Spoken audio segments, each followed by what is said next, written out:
Kamukha niya talaga si Ma'am Moira. Diba? Kaya nga gusto naming ipa-DNA test yung si Ma'am Morgana, si Zoe. Pero Doc, hindi dapat malaman ni Zoe na ipapa-DNA test niya sila ni Morgana. Oo naman. Yun naman talaga yung plano namin eh.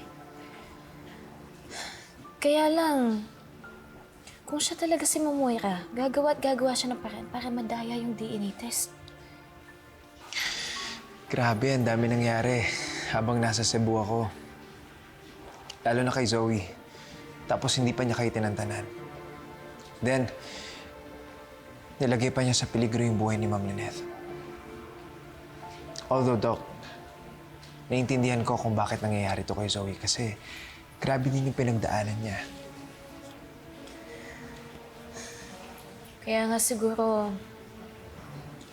tama lang na sinuspend siya ni tatay sa Apex.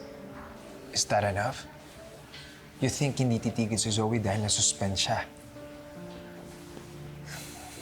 Sa bagay. Pero at least, wala siya dito sa Apex, so one less isipin para sa akin. One less isipin.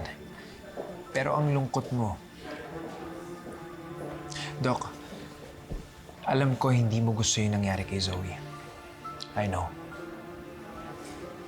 More than the suspension kasi, Doc. Naawa ko kay Zoe na talagang parang nag-give up na si tatay sa kanya.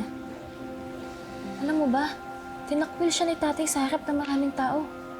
Sabi pa ni tatay, sana hindi na lang si Zoe yung naging anak niya. Sana ako na lang daw talaga. Kaya naawa din talaga ako kay Zoe. Hindi ko naman ginusto na itakwil siya ni tatay. Well, deserve ni Zoe yun. Base sa kwento mo, Zoe's acting like hindi siya anak ni Dr. Tanyag. Na hindi kanya kapatid. Alam mo, Dok, naisip ko din yan eh. Iniisip ko, kapatid ko ba talaga si Zoe? Eh kaso, pareho kami ng tatay, so magkapatid kami at wala kang magagawa.